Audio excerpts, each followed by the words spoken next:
bagaimana memilih dari dua pilihan yang baik. Memilih salah satu dari dua pilihan yang baik. Oke. Mau jawaban panjang atau pendek?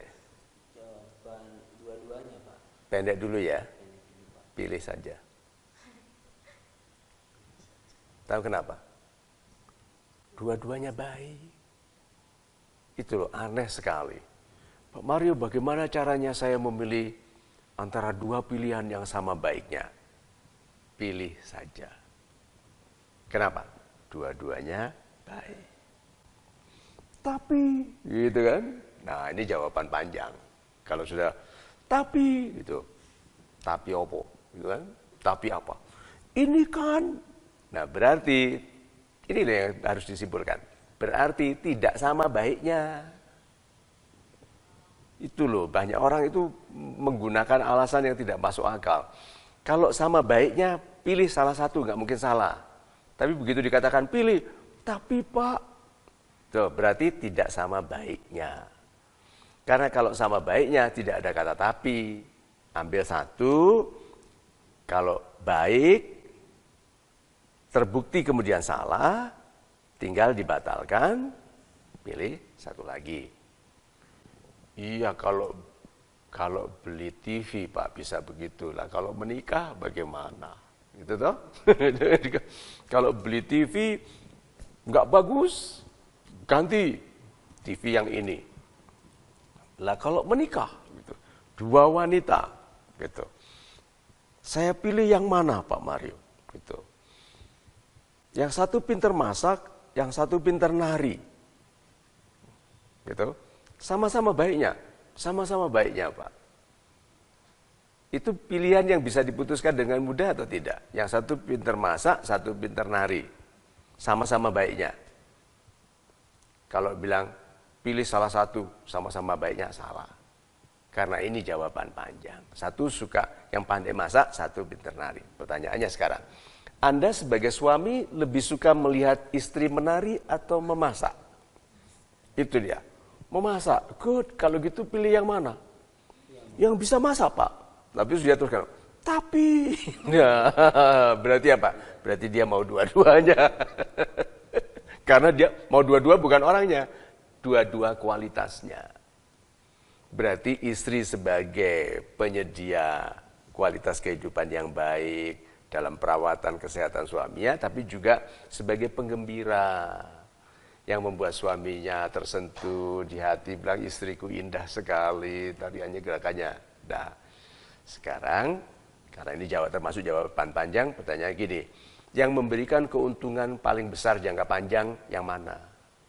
Itu banyak orang, terutama dalam pilihan yang sulit berkenaan dengan jodoh, pemikirannya jangka pendek, waktu muda saja, waktu masih bertenaga, waktu sehat, waktu banyak waktu. Anak muda banyak waktu. Sudah lebih tua tidak. Sudah bisnis sudah jalan, karir sudah berjalan, peran di masyarakat sudah besar, sudah nggak punya banyak waktu. Masih muda itu gampang sekali. Liburan happy sekali, gitu, enjoy gitu kan, gajian, nggak ada khawatir. Begitu selesai kantor nggak mikir bisnis lagi, having fun, begitu toh. Setelah lebih tua tidak loh, karena dia sudah pemegang saham. Dia liburan pun masih mikir bisnis loh. Jadi, keputusan antara dua yang memiliki kriteria penguntungan kepada kita beda, jawabannya mana yang paling memberikan keuntungan jangka panjang. Kalau tadi sama persis, ini summary-nya, kalau sama persis, ambil salah satu. Kalau segera bisa dibatalkan, pilih satu, batalkan, ganti. Tapi kalau tidak, pikirkan yang Anda sukai. Seperti tadi masak atau menari. Suka makanan, ya udah pilih yang makanan. Tapi, nah berarti mau dua kualitasnya. Pikirkan yang jangka panjangnya lebih penting. Bilang gini, yang suka masak Pak, orangnya tidak agresif. Gitu. Tidak mau macem-macem gitu. Tidak mendorong saya macem-macem gitu. Dia terima apa adanya. Gitu. Dia nggak dikasih uang ya diam, dikasih uang ya diam gitu. Yang satunya ini Pak, pinter menari gitu kan, suka mencengkeram saya gitu kan. Dia seorang yang mendorong saya untuk mencapai langit begitu kan. Oke. Dia tidak suka lihat saya istirahat gitu. Saya tidur pun dibangunkan, "Hayo bangun, kita lari pagi," begitu. Gitu. Nanti dulu ini kan lagi camping ini, teman-teman belum bangun semua gitu. Bangunkan semua, yuk kita lari. Nih, jangka panjang mana yang lebih mendamaikan Anda? Yang ini. Jangka panjang mana yang mentenagai Anda? Yang ini. Nah, Anda pribadi yang mana? Saya pribadi yang harus agresif kapan-kapan, kadang-kadang, tapi juga mengerti istirahat. Gitu. Nah, bisa nggak dengan yang damai, mendamaikan ini, kamu damai, lalu agresivitasnya di kamu? Bukan di dia, tapi di kamu. Atau bisa nggak kamu tipe yang nanti mendamaikan dirimu sendiri pada waktu dia tidak, waktu dia liar, waktu dia aktif. Waktu kamu mau aktif, ikut-ikut dia. Pilih yang mana? Tuh.